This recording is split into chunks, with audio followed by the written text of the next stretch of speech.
And let's move on from Jesus to the Apostle Paul. The real name of the Apostle Paul is Saul. S-A-U-L, Saul. He was a contemporary of Jesus. He was raised as a Jew.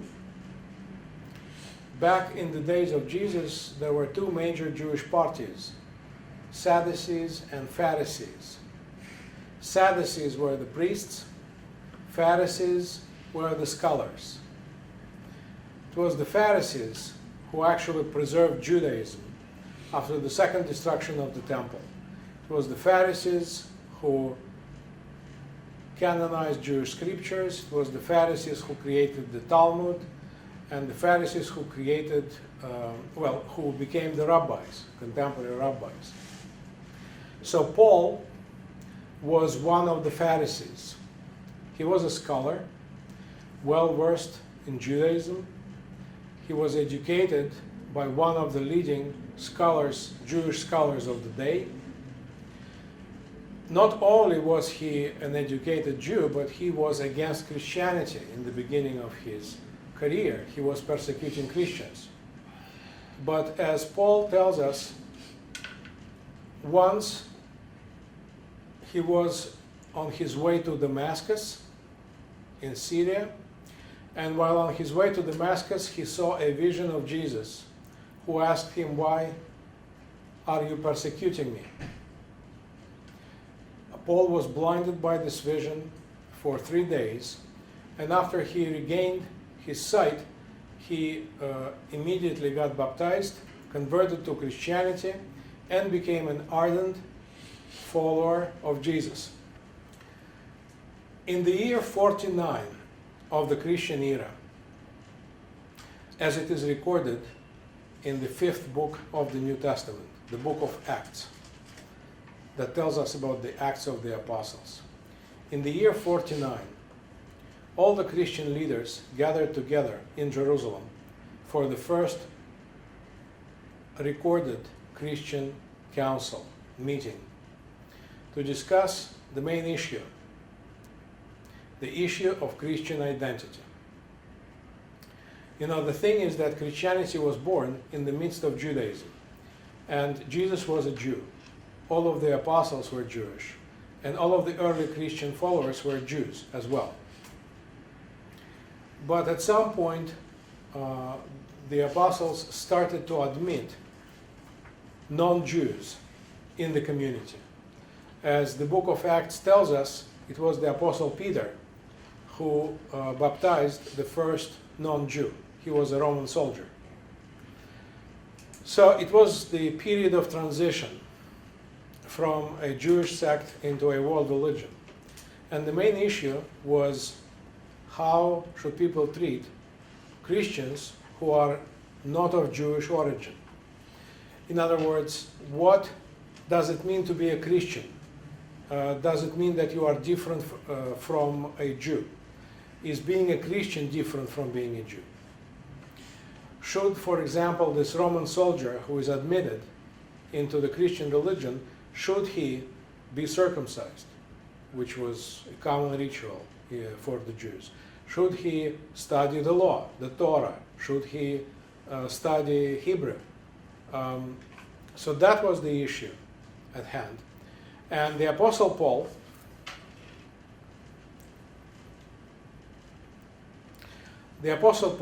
who came to Jerusalem, was convinced and promoted the position that Christian identity is different from the Jewish identity. That when you become a Christian, you cease to be a Jew, if you were a Jew. And if you were not a Jew and you become a Christian, you don't have to be a Jew first in order to become Christian. Are you with me? So here is how Paul defended his position. You may remember that we talked about Jewish sacrifices. We talked that the law of Moses is based on sacrifices, and that the most important sacrifice was performed on Yom Kippur, the Day of Atonement, by the high priest. in the most holy place in the temple, and it was the scapegoat sacrifice, as a result of which it was believed that all the sins of the nation of Israel that have been accumulating during the year were actually cleansed by the scapegoat who will be let go into the desert. So in other words, the idea of the Jewish covenant is the idea of a yearly recycling of sins through sacrifices. And here what Paul is telling about this new religion, Christianity. He's saying that Jesus Christ in this new religion serves as the priest, the high priest, that makes the sacrifice. He is also the sacrifice because he is sacrificing himself. And since Jesus is the promised Messiah, his sacrifice is perfect. And the fact that he was resurrected shows that his sacrifice was accepted by God. So his suffering indicates his sacrifice, his resurrection indicates the success of the sacrifice. And because of this unique nature of the sacrifice, people who believe in it should no longer follow the Jewish law. It is a totally different cycle, it is a totally different law, it is a totally different sacrifice, and it is the sacrifice that was done once and for all. You don't have to recycle your sins every year if you believe in Jesus. So that's how the Apostle Paul formulates a Christian worldview that will become standard for Christians for the rest of the days of this religion. To sum up, according to Paul, in order to be a Christian, you have to believe that Jesus is the promised Messiah. You have to believe that he suffered for all of us. You have to believe that his resurrection shows us our future, that we are redeemed. And if you believe in all of it, you are Christian and you should not be circumcised, you should not study the Torah, you should not follow the Jewish law, because this is a new covenant, a new light, and new times.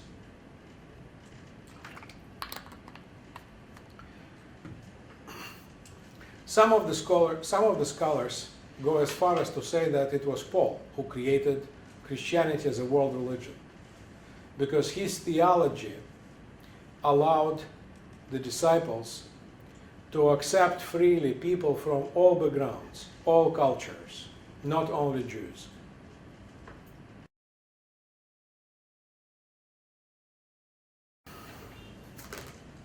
Let me read some of the most important passages from the letters of the Apostle Paul that refer to the apocalypse. Now, remember that the Apostle Paul is unique among all other characters in the New Testament, because he is not only the character in the New Testament, but he is also the author of some of the New Testament letters. And even more so, his letters predate the writing of the Gospels themselves. So the letters of the Apostle Paul are the earliest Christian documents to date that we have. So some of those letters deal specifically with apocalyptic subjects. They deal with the second coming. They deal with the resurrection of the dead. Now, the second coming in the letters of the Apostle Paul is called parousia. Parousia, P-A-R-O-U-S-I-A, parousia is a Greek word that means coming in glory.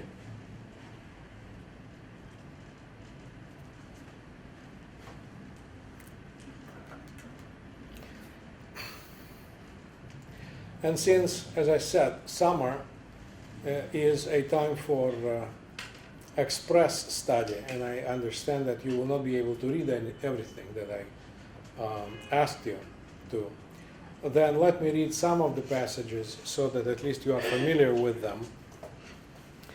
Now, the first letter I would read from is the 1 Corinthians.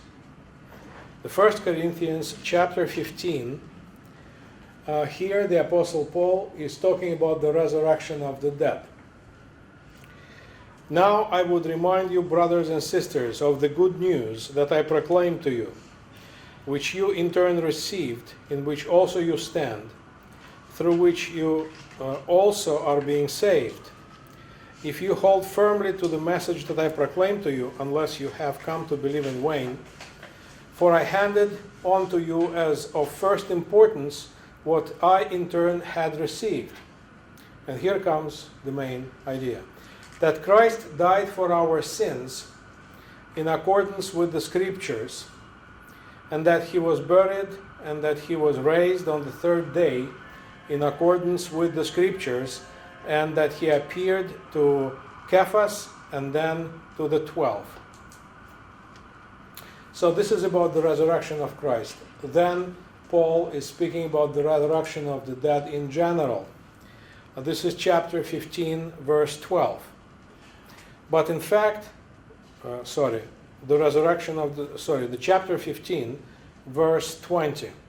But in fact, Christ has been raised from the dead, the first fruits of those who have died. For since death came through a human being, the resurrection of the dead has also come through a human being. For as all die in Adam, so all will be made alive in Christ. Then comes the end, when he hands over the kingdom of God the Father, after he has destroyed every ruler and every authority and power. And the third passage is more specifically about the resurrection of the body. How should we understand the resurrection of the body, which is one of the main ideas in Christianity? So this is chapter 15, verse 39. Now all flesh is alike, the Apostle Paul says. But there is one flesh for human beings, another for animals, another for birds, and another for fish. There are both heavenly bodies and earthly bodies. But the glory of the heavenly is one thing, and that of the earthly is another. So it is with the resurrection of the dead. What is sown is perishable, what is raised is imperishable. It is sown a physical body, it is raised a spiritual body. But it is not the spiritual that is first, but the physical, and then the spiritual. What I'm saying, brothers and sisters, is this. Flesh and blood cannot inherit the kingdom of God, nor does the perishable inherit the imperishable. Listen, I will tell you a mystery. We will not all die, but we will all be changed. In a moment, in the twinkling of an eye, at the last trumpet.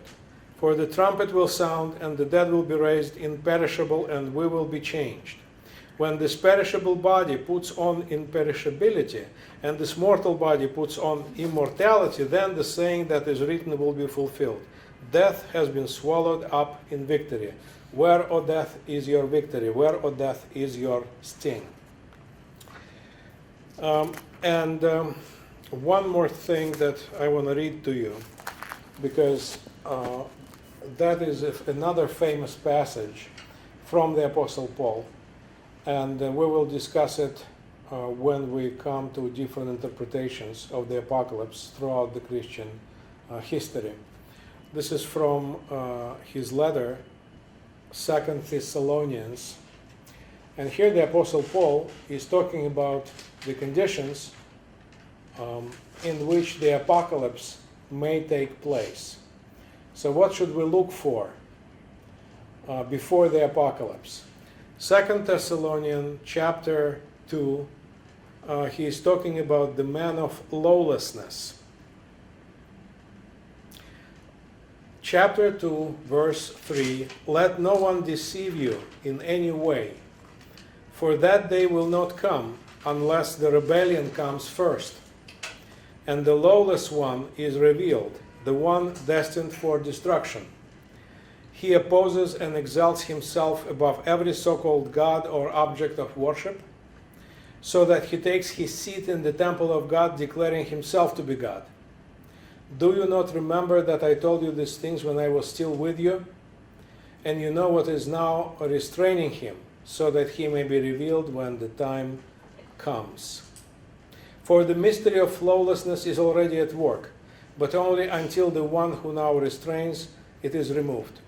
And then the lawless one will be revealed, whom the Lord Jesus will destroy with the breath of his mouth, annihilating him by the manifestation of his coming.